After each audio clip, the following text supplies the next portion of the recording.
Now, after the robbery and murder of Assembly member for Sogakope South Electoral Area, Marcus Mauto Ajahli, the youth of Sogakope reacted in a two-day civil action, met the Regional Security Council, had a vigil and some traditional performances to draw the attention to the alleged insecurity in and around Sogakope. They demanded prompt action from the police to arrest perpetrators of the crime. But an opinion leader in the area, Maxwell Lukuto, say they are not satisfied with the results so far.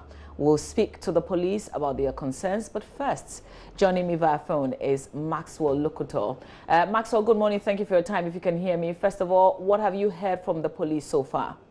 Good morning, Mama V, and good morning to your listeners. As I stated in our press statement yesterday, so far they have been doing what we expect them to do in terms of the arrest, picking up of suspects, and screening them to identify the culprits. We were, however, not pleased with their attempt to disassociate the missing arm and the arrest of the two police officers from the crime. We thought that they should have more time to screen the officers as well and make sure that we are all on the same wavelength.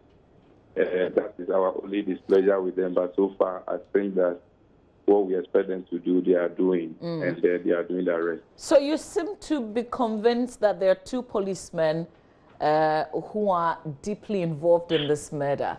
How do you come to that conclusion?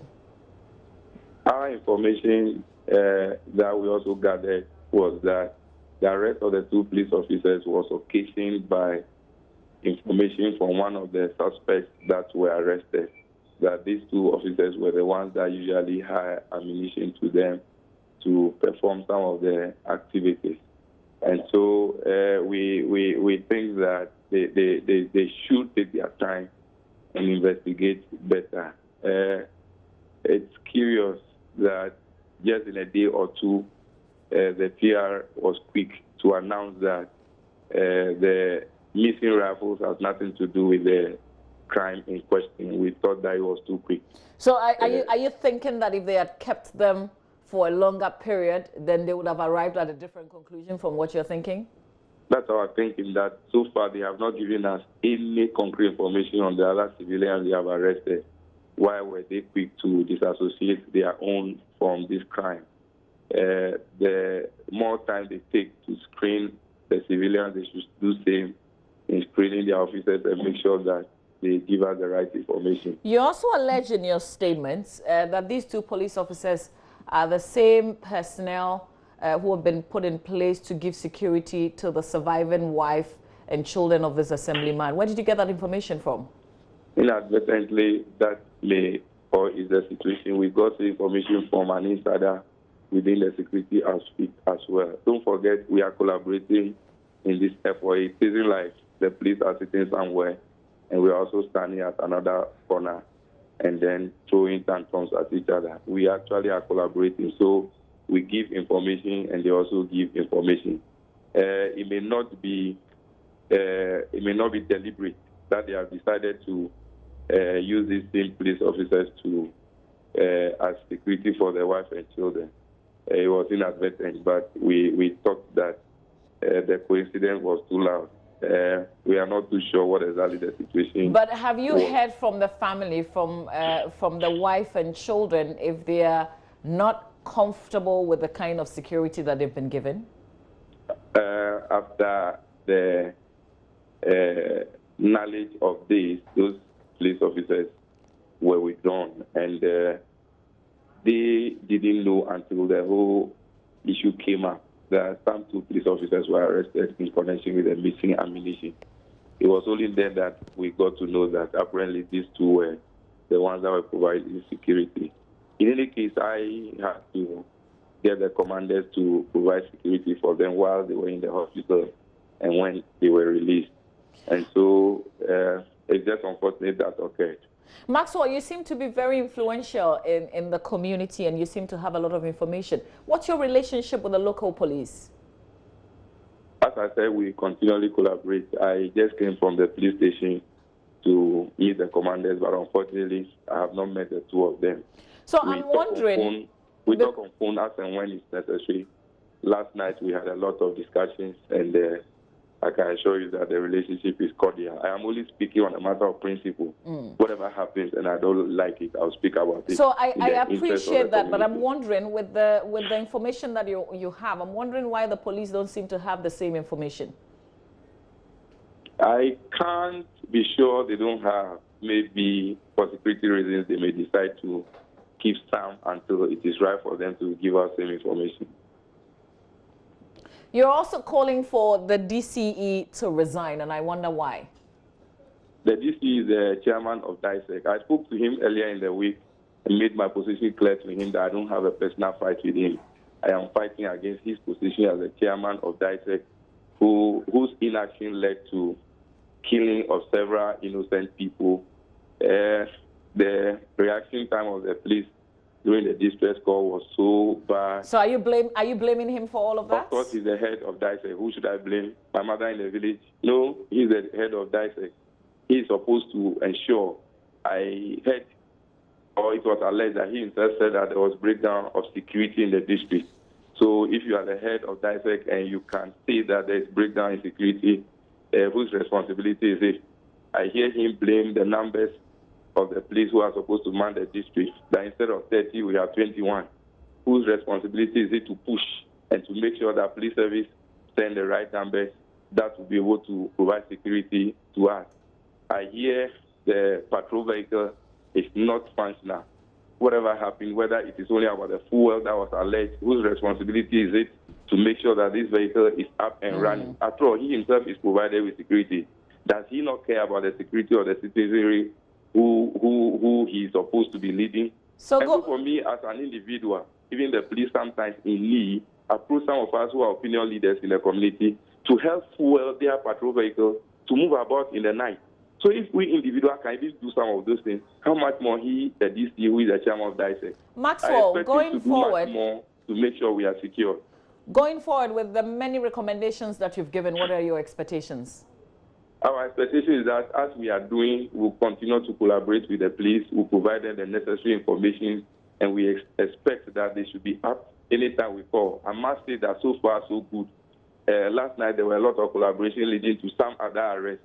They are yet to put that officially across though. But I'm saying that the collaboration is good. All we expect them to do is that anytime we call them, they should respond to our distress call. And if the DC is not shown the exit?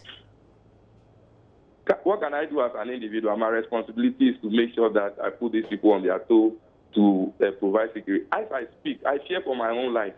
Because if someone who has a security door will be broken into in a matter of an hour and a half before they go to kill him, some of us who have plywood as doors, in a matter of 5 minutes, will be gone.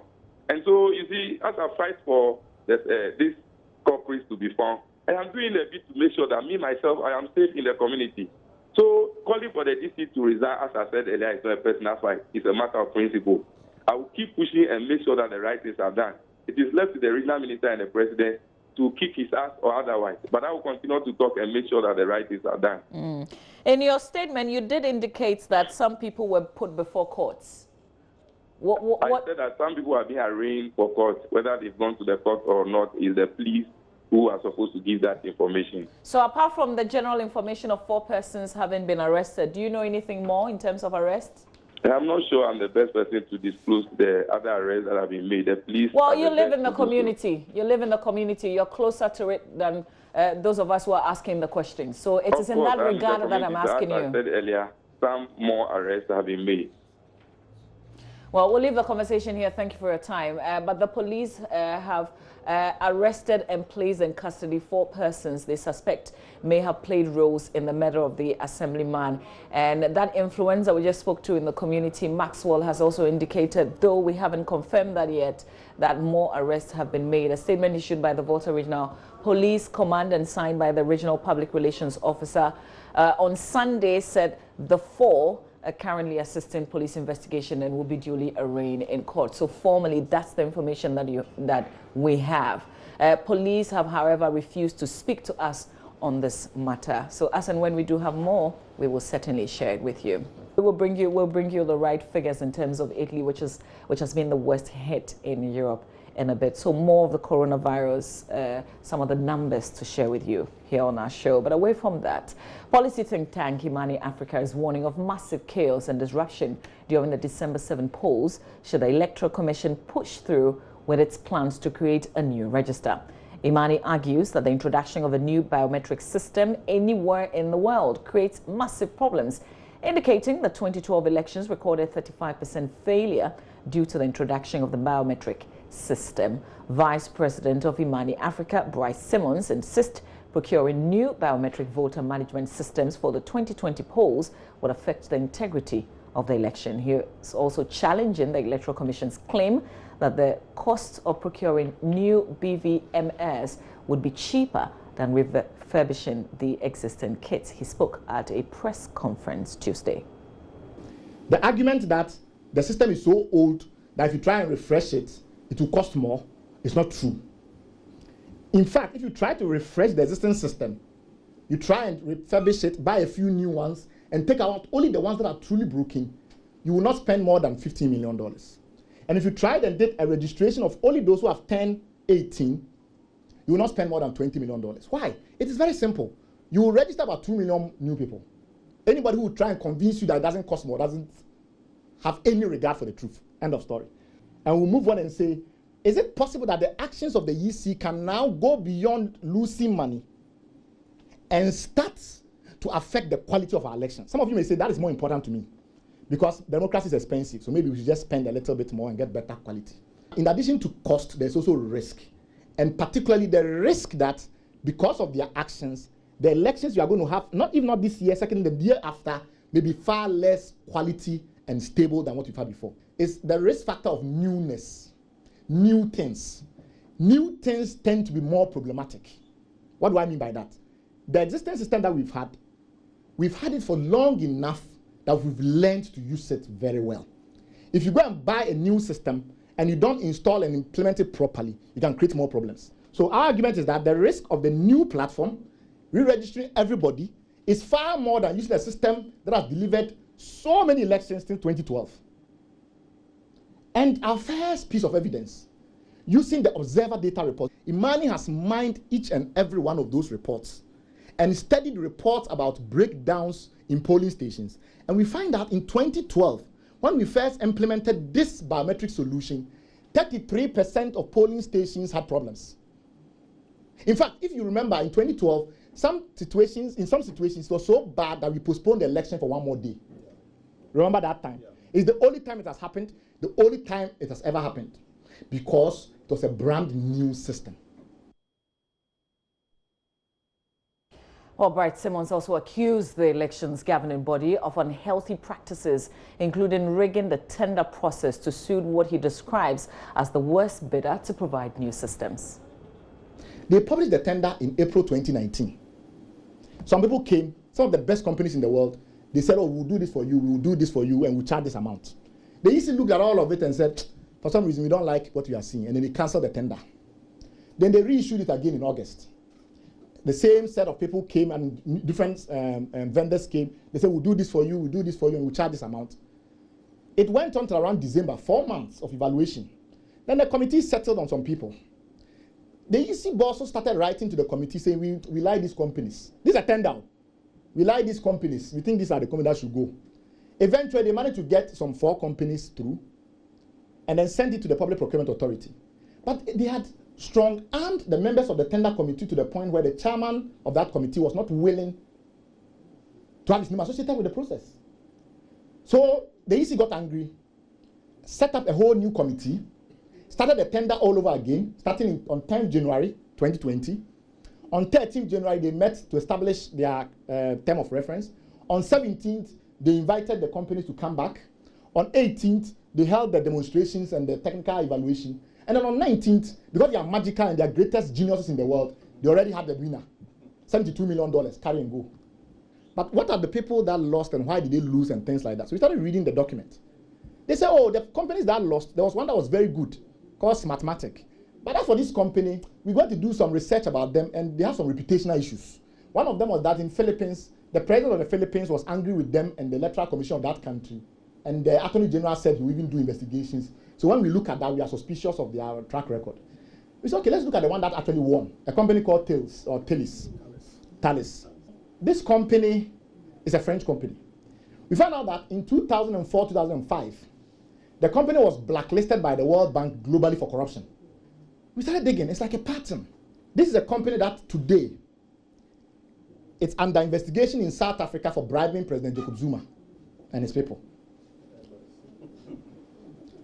This is a company that's under an active investigation today, has been found guilty after a proper procedural effort in South Africa.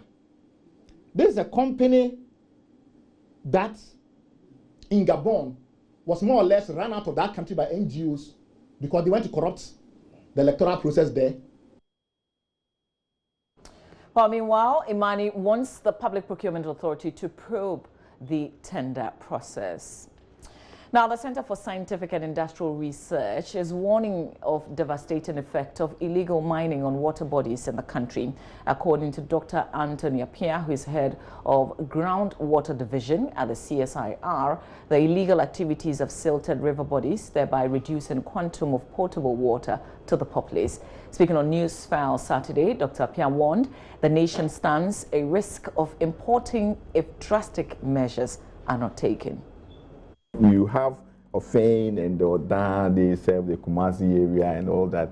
When you come to Brim, all the people in the eastern region, Bunsu, Kade, all these people have their main source of water. Okay. The same way when it gets to Daboase, which is a part of the water treatment for western region. So these are our main source of water. So in the past, even though, as I said, these things have been going on, we never had issues with treatment plants having problems, you know. But it get to a point that we realized that, I remember in the 2012 when we went to Daboase, it was so sad. We have a lot of pictures, you know, to show that the place where the water is supposed to, you know, where normally the treatment plant, they have an intake area, where they have a pump, and it takes the water from there, and then it treats that. The place was silted. Instead of water, it was sand. So what do they treat? Because once the thing moves down, it comes with the debris. So that's why we talk about turbidity. It's the sand and the clay in the water. So they will come and settle down. They will settle as these things goes on. Eventually, what will happen is that all the rivers will be silted. When we say silted, it means that the sand has formed under it. So if the water has to carry 50 gallons, it can't carry 50 gallons, maybe 5. Because the hole down there is sand. So that's why we're talking about importing water, because your rivers are now silted. Where will the water? They all drain into the sea. And you know, taking water from sea is very expensive. Water gave us about 10 years intervals. Did you say 20, 30, thereabout or so? Yeah. I think people felt that was too close. But we have also heard suggestions that the way that may things be too far away, because the way things it might come too early than we think. Exactly. Around 2012, 2010, 2012, when we did this thing, the situation was so bad because at that time, the people were in the middle of the people with the Ashanfa, they were in the middle of the course of the water.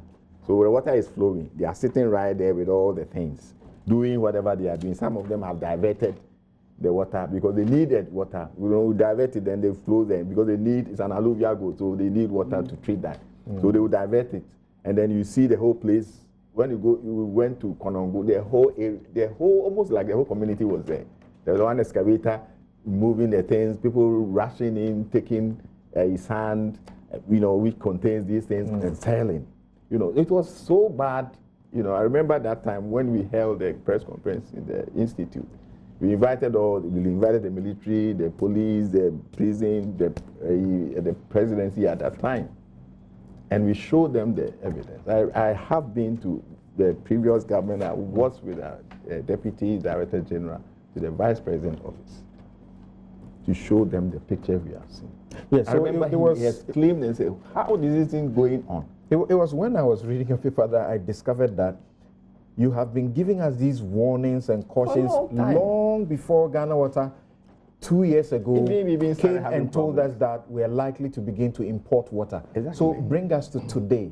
Where are we? What's the situation? So, you know, then it happened. So then all these things culminated. So when 26, I remember my brother here, we tried to engage the government. We had a lot of meetings at the Flagstaff House, tried to explain to them, we invited the forestry and all these people to see the danger and how we need to do it. But of course, I mean, at the election year, it's always difficult to get these things done. It couldn't be done. Then come 2017, a new government came, and then these things some of these things came up. The media said, look, they cannot continue. So when the media started pushing, then the government said, look, let's put a ban, because we don't know who is doing this, who is doing that. Let's put a ban on this. And then the ban was put there. So when the ban was put there, the media then started doing the education, going to the field, and we joined them. We went with them, we told the people what is happening. There are a lot of other implications. It's not only the water. There's a lot of health implications. Yeah. Food security, because the land is being degraded. Then they are adding a lot of chemicals to the land. So there are certain areas, you have cocoa farms, they will just clear it and do galant. Government's Poverty Alleviation Program, LEAP, currently offers cash handouts to some 330,000 households in the country, which represents an estimated 1.65 million people. There are, however, an estimated 750,000 more poor Ghanaians who are not beneficiaries. One of them is Yaya Kwanjit, a resident of Sambona in the Northeast region. She's aware of the LEAP program and knows some members of the community where she lives who are given the cash handouts and would wish to be added so she could meet some of the bare necessities of life. For her, such stipends may help her add fish to her banku and get some kose as well when she drinks her porridge. Her lifelong ambition, though, is being able to sleep on a mattress. That, for her, is what it means to make it in life. Jojo Kobena has the rest of the story. In the heart of Sambona, a community in the Northeast region, is Yaya Kwanjit, an old lady who does not know her age, but she firmly maintains that she's way younger than she looks currently. She blames poverty for draining all youthful juices in her, leaving her blind and old. She lost her sight after giving birth to her second child. Yaya lost her husband and recounts everything took a downward turn. She tries to define what poverty means to her.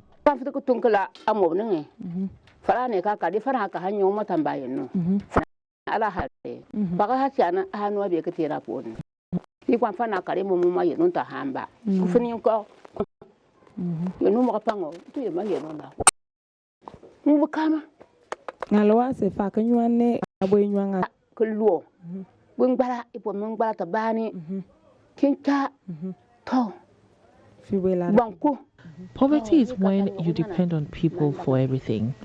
Poverty is when you want to eat banku and fish, pussy, drink malt, and any other drink, but you don't have the means. That is what I consider poverty. In fact, her two sons traveled to southern Ghana in search of supposed better living conditions, but only one visits her occasionally. Many times she is left to battle life alone. She cleans and does many domestic chores all by herself. The children in the community support by fetching water for her. She gropes for her stick, getting ready to prepare breakfast.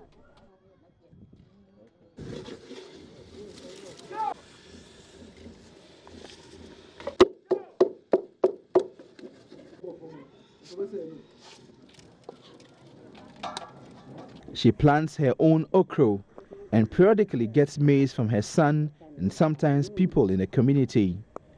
But there are days that Yaya Kwanjit goes without any food. There are days I have nothing. Sometimes the people of this community assume I'm okay. Those are the days I have nothing but depend on water. God always sees me through. Although she has not seen her second son for several years, she holds no grudges. Rather, she blames his long absence on poverty. Anubina, was it what you want to get, Nepo? He was just a kid. Kumawata, Indikan Banubina. As you come back, went to begin there, but sound. Alamon Bini. Farakabari, Ute Faranyona had the beer. To carry.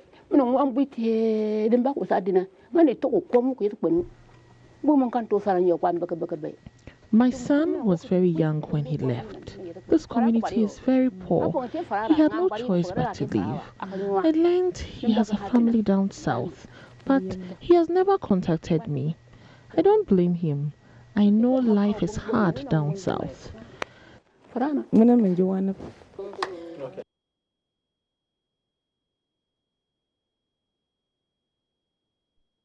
Out of 330,000 households and 1,650,000 individuals captured under the Livelihood Empowerment Against Poverty program to receive cash support, she was not captured. In fact, out of 2.4 million people identified as extremely poor in Ghana, 750,000 of them are not on the LEAP program. Her national health insurance card has also expired, and she does not attend the hospital when ill. Yaya is thankful to God for good health, but she wants her insurance card renewed also. She has been sleeping on the bare floor all her life and rarely sleeps on a mat. But Yaya has one last wish before she dies. Before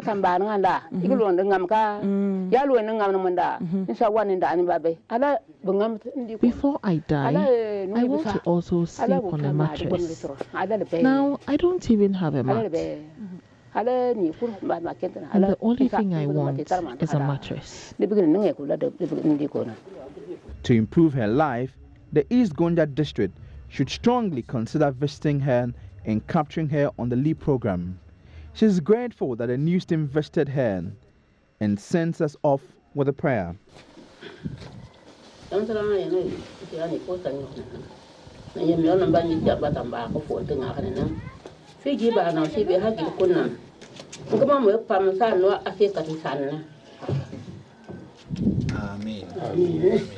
Jojo Kobna, JoyNews. Well, just as you're reacting to the story, many people have reacted to it. It was first shared on the 6th of March, Independence Day. It's received over 100,000 views on the JoyNews Facebook page and still counting. There are over 8,000 comments, over 2,000 shares it has received. So you can go to Facebook and also share your comment. But the storyteller joins us on the line, Jojo Kobina. Jojo, tell us why you first of all told the story. Well, I was very fascinated by her story. I was with one of the indigents of Sambona, of the Bimoba land. And then she told me that there was this old lady who had nothing. And so it sounded like an ordinary story, but I decided to follow up. But what really touched me to tell the story was that during the Hamatan cold, she had no door and she had no one to cook for her. And so I decided to go there myself to witness events there. And indeed, when she saw us, she was excited when she was told that people had come and they have cameras and they're going to put her on TV. And then she was excited. So she went through her daily ritual. I mean, things that she's been doing every time. I mean, fetching her own firewood and then lighting it up, cooking and groping for her stick and doing virtually everything by herself. And so that was what, touched me and captured me. But I must say that there was this point in the interview when I inquired what poverty meant to her. Then she started saying that, well, when you want to eat bangkung, you want to eat fish, you want to eat rice, but all you can eat is cheeses and okra without any fish because that's all she grows. And so that was what really touched me, and then I saw that her story must be told. And there's help coming through for her, Jojo. Tell us yes, what people quite a number of people have been inundated with phone calls this morning. And yesterday, someone donated and bought some items. Many more people are very touched by the story, and they want to make sure that she receives her dying wish, good mattress, and then, money for the various foods that she's been talking about, the rice, and then, fish, and then all the food that she really wants to eat. And so we're still receiving the financial support so that we can send it to her. Hopefully next week. I plan on going there in 2 weeks' time, but the number of calls, I feel that she has to enjoy her wish before anything happens. And so I want to go there next week and then present the items to her and then tell her the good people what the good people of Ghana have done. Jojo, this is such an incredible story. She's an amazing person. She doesn't have much, but she's very grateful and she has a very little wish. Why mattress specifically? When you look at the room that we shot the video, you see that there was nothing on the floor, bare floor. So I was thinking that she had a mat that she slept on, and she said that she had no mat. And so it was just pieces of cloth that she would lay on the bare floor, then she would lie on it sometimes. And then many times she has no soap. So she said, well, many times she has no soap, so she doesn't wash her clothes. And then she would be she would be wearing dirty clothes until someone comes to give her soap. And so all those little things, looking at the simple, the dignity, how we take certain things for granted. You rely on the beds, we have mats, we have various kinds, we have standard, we have the hard ones, we have all the various kinds of mattresses that we have. And a woman, and all she needs is just to lie on a mattress, something soft, something to support her back. And I felt that it's the bare necessity of life, and I was really touched, and that's the reason why I amplified her plight. Well, Jojo, thank you for sharing the story with us, which is receiving a lot of reactions. We thank the cameraman and the driver as well. So let's quickly share some of the comments on Facebook on this particular one. Nana Tutu Amwako, for instance, says, tears flowed at the point she was lighting the matches to set fire to prepare food. Oh God, forgive me if I have ever been ungrateful. Solomon also says, I can't watch this anymore. How can we contribute and help? Nothing is too small, nothing is too big. That's exactly what people have been doing, even without asking for it. So we hope that this story inspires you so you can reflect on what you have and be grateful as well.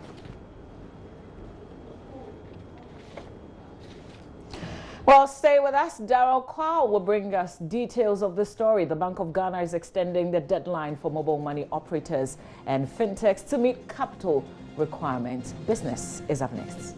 Hi, good morning. Welcome to Business. My name is Daryl Kwao. Mobile money operators and financial technology companies have up to December 2020 to meet their minimum capital requirement. The Bank of Ghana has agreed with stakeholders to extend the deadline from the initial June date. The central bank says the decision is to ensure all operators meet the requirement. There's more in this report. The Bank of Ghana last year announced June 2020 as a deadline for all mobile money operators, including telecom firms and banks engaged in mobile money transactions, to meet the minimum requirement to lose the operating licenses. The requirement forms part of the regulation process as prescribed by the Payments and Settlements Bill, which was passed last year. Speaking at the Mobile Technology for Development Conference in Accra, Head of Payment Systems, Dr. Seto Amedeku, said the central bank has revised the requirements and also extended the date to December 2020. All fintechs are to use 50%, or existing fintechs are to use 50% of their existing assets, verifiable assets, as part of the paid-up capital, and 50% to be held at the Bank of Ghana.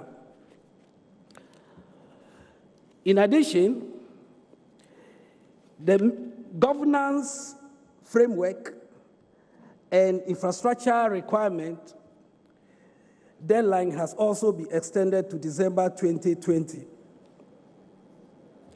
Ladies and gentlemen, the importance of financial inclusion for growth and development cannot be overemphasized. It is generally accepted that financial inclusion boosts economic growth and poverty reduction through channels such as savings, mobilization, and resource allocation.